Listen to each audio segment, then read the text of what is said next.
मैं डॉक्टर प्राची सिंह, सहायक प्राध्यापक गणित, शासकीय विश्वनाथ यादव स्नातकोत्तर स्वशासी महाविद्यालय दुर्ग छत्तीसगढ़ में गणित के सहायक प्राध्यापक के पद पर कार्यरत हूँ।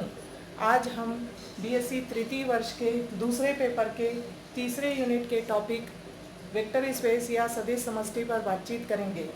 वेक्टर स्पेस को VF प्लस डॉट की सहायता से निरूपित किया जाता है, जहाँ V एक नॉन एम्प्टी अरिक्त समुच्चय तथा F फील्ड या क्षेत्र है।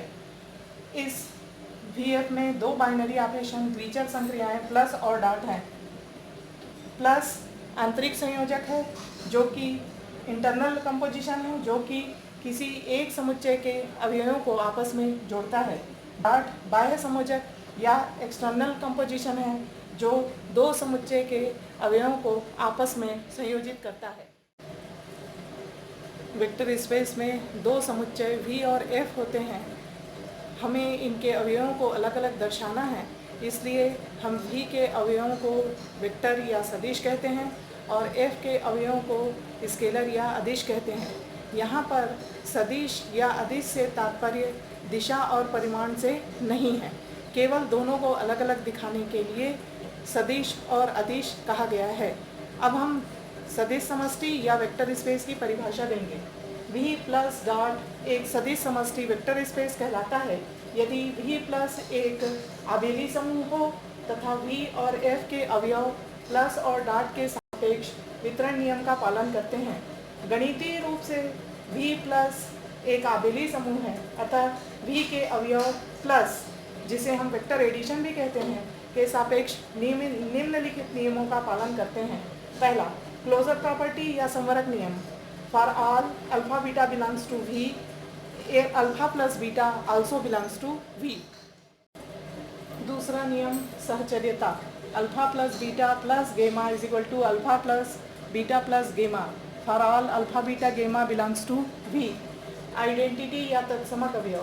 प्रत्येक समुच्चय V के लिए एक निश्चित अवयव 0 इस प्रकार होगा कि प्रत्येक अल्फा बिलोंग्स टू V के लिए alpha plus 0 is equal to 0 plus alpha is equal to alpha.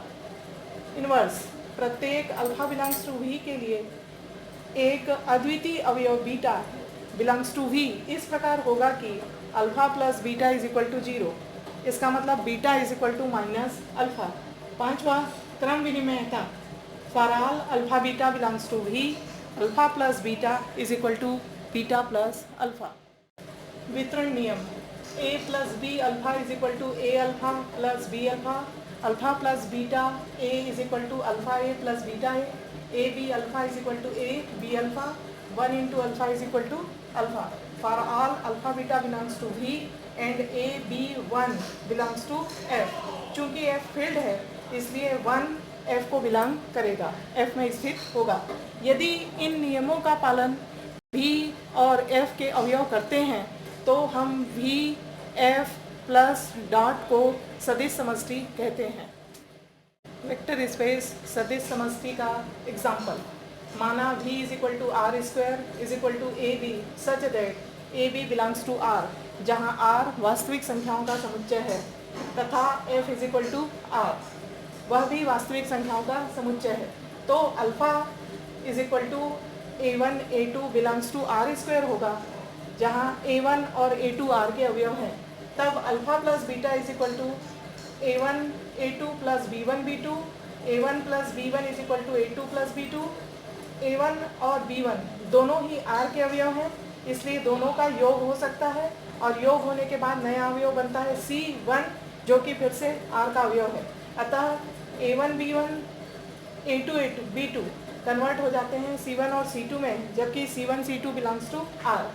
इस तरह alpha plus beta belongs to R square. इसी प्रकार हम 0 0 R स्क्वायर में होगा, जो कि R स्क्वायर का तत्समक अवयव होगा, तथा A1 A2 के लिए माइनस A1 माइनस A2 व्युत्क्रम होगा।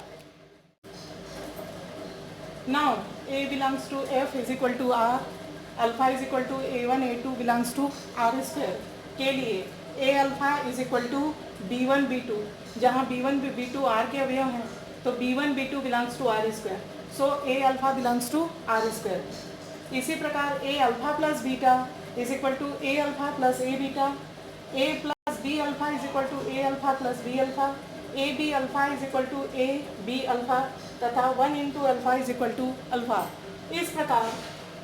इस प्रकार आर स्क्वायर आर पर एक सदिश समष्टि है। यदि आर स्क्वायर के स्थान पर हम r to the power n टपलों का समुच्चय लेते हैं जिसमें n कोऑर्डिनेट होंगे, तो वह भी f is equal to R पर एक सदिश समष्टि होगा। अब हम सदिश समष्टि के कुछ गुणधर्म पढ़ेंगे।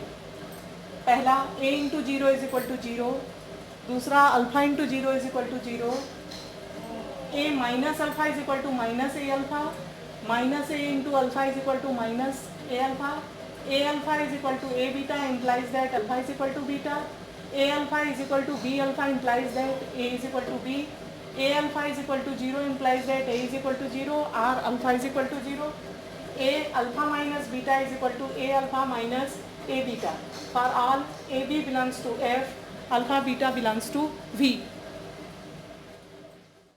अब हम सदिश समष्टि के कुछ गुणधर्मों का प्रतिपादन करेंगे। लिया a 0 plus 0 is equal to a into 0 is equal to a 0 plus 0 is equal to a 0 plus a 0, एक एक a 0 कैंसिल हो गया तो बना a into 0 is equal to 0। ये फर्स्ट रूल था। Since alpha plus minus alpha is equal to 0, so a alpha plus minus alpha is equal to 0 by 1 implies that a alpha plus minus a minus alpha is equal to 0। अब हम सदिश समष्टि के कुछ गुणधर्मों का प्रतिपादन करेंगे। टेक लिया a into zero plus zero is equal to a into zero is equal to a 0 plus 0 is equal to a into zero plus a into zero implies that a into zero is equal to 0। ये first rule है। Since alpha plus minus alpha is equal to 0, so a alpha plus minus alpha is equal to 0 by 1 implies that a alpha plus a minus alpha is equal to 0, implies that a minus alpha is equal to minus a alpha। Third rule, यदि a is not equal to 0 तो a belongs to f implies that a inverse belongs to f, so a alpha is equal to 0 implies that a inverse a alpha is equal to a inverse into 0 implies that alpha is equal to 0। यदि alpha is not equal to 0 तो हमें दिखाना होगा we have to show that a is equal to 0। माना a is not equal to 0, then a inverse belongs to f, a alpha is equal to 0 implies that a inverse a alpha is equal to a inverse into 0 is equal to 0 implies that alpha is equal to 0। But it is contradiction, ये विरोधाभास है क्योंकि हमने alpha को not equal to 0 लिया है। So a alpha is equal to 0 means a equal to 0 और alpha is equal to 0। ये सेवंथ प्रॉपर्टी है।